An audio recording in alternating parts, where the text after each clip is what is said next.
Greetings, Zombie Slayers. Sleepy Jim here with a quick guide on how to upgrade your bow to the fire bow in the Black Ops 3 Zombies map, the Eisendrache. The fire bow's in-game name is the Kriaho Hagarok. But first step to actually upgrading this to the fire bow is to get the regular bow, the Wrath of the Ancients. Now there's a badass name. Why couldn't they just call it something like that when it's upgraded? Anyway, what you need to do to get the regular bow to start with is to feed the 3 stone dragon heads found throughout the map. The first is in the mission control room we just saw. The second is here in the Undercroft area. And the third is located out in the courtyard near the entrance to the castle. So once you have fed each of the stone dragon heads, around about 7 or 8 zombies each, they will crumble and break once they are filled. You can come through and swap out your weapon for the Wrath of the Ancients bow here in the crypt. Now once you have this bow, the next step is to go to the clock tower and climb up the stairs. You will notice a red mark smeared on the wall here, and you need to shoot that with your bow, and what will happen is the wall will crumble open and you'll be able to pick up the broken arrow to unlock the quest and bind it to your character for the firebow upgrade. The next step, you have to head down, and when there is a rocket test sequence, you need to get ready to sprint out those blast doors as soon as they're open, because you have a very limited time in which to do this part. What you need to do is immediately shoot the stone up here that will be glowing after the rocket test, and if you shoot it correctly, it will fire a fireball up to the bastion area of the castle. So I recommend hitting it just above the top of the glowing part of the stone. After you've done that, if you head back up to the castle, you'll find these 3 circular engravings on the ground located at the bastion just outside the clock tower, and the first one we saw near the entrance to the castle. So what you actually need to do with these, and this can be a tricky step until you get used to doing it, is you need to take the bounce pads, and while you're in the air, you need to shoot each of these with an arrow. Now these symbols will glow a bright red color once you're in the air, making them much easier to see, but you still need to achieve a very high standard of timing and accuracy to actually achieve this. So it might take a few tries, don't get too frustrated, it's only 500 points for each of these bounce pads. So I recommend the following bounce pads to hit the following symbols. If you take the Elcar bounce pad, you should be able to hit the clock tower symbol relatively easily just before you land. If you take the clock tower courtyard bounce pad, that will enable you to hit the bastion symbol once again just before you land, right next to that landing spot.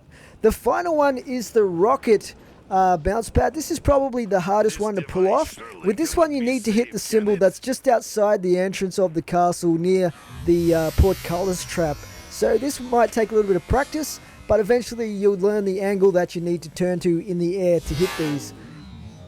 Now after you've hit the symbol with an arrow from the air using the bounce pads, what happens is the symbol will get lit on fire. Now at that point you can move on to the next part of the upgrade quest, which is to fill the symbol with zombie souls. But the catch is you actually have to stand in the symbol, or at least close enough to it, while you're killing the zombies, so that you have that fire glow effect on your screen. If you're not close enough to the symbol when you kill the zombies, the souls will not get absorbed by the symbol. Once you've filled the symbol with zombie souls, what will happen is kind of a fire wave effect will go up from the symbol to the glowing ball of flame over the bastion like we see here. And you have to do this for each of the 3 symbols. Once you've filled all 3 symbols, you can move on to the next part of the upgrade quest. So the next part of the quest, after you've filled these 3 symbols, is to head through to the clock tower again, where we started the quest.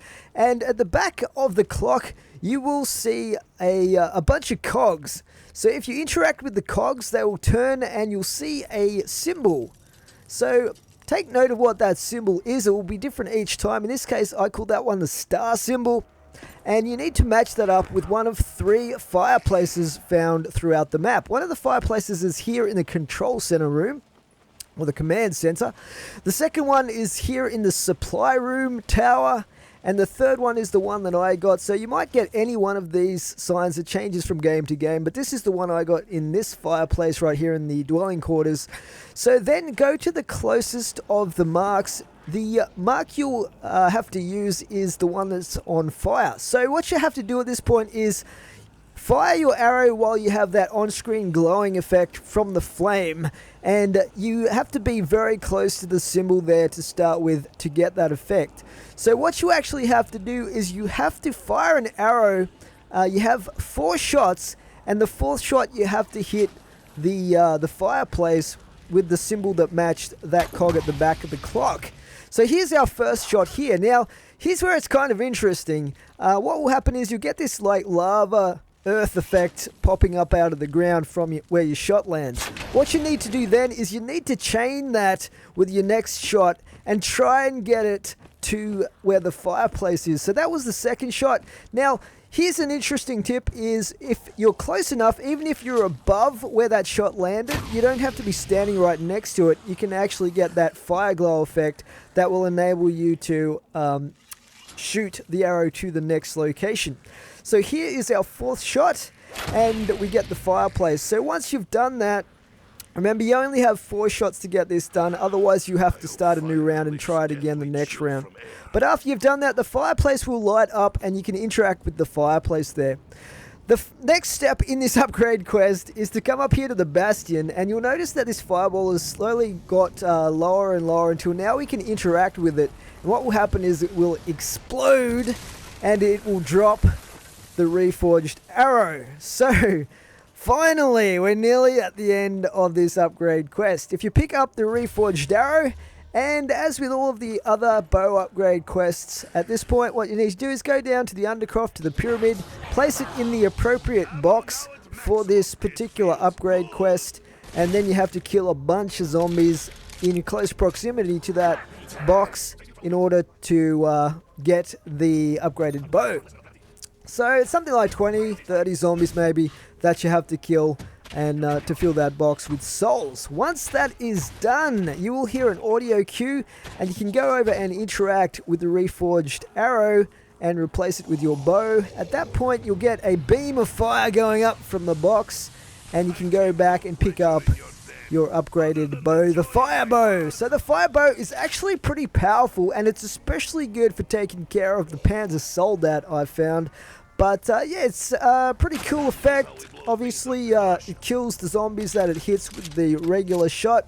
The charge shot, which takes more ammo, does a kind of magma flame effect, which can CC whole groups of enemies and basically burn them. So it's actually a pretty good effect. It's probably my 3rd favorite bow. The other two, the skull bow and the lightning bow, are probably superior to this for getting the high rounds, but this is still a really good bow, as I said, especially for taking out the Panzer Soldat. So there you go, guys. That is how to upgrade to the fire bow. If you have any questions about how to do any parts of this quest, please let me know in the comments and I'll do my best to help you out. But for now, that's it from me. Thanks for watching. Slippery Jim out.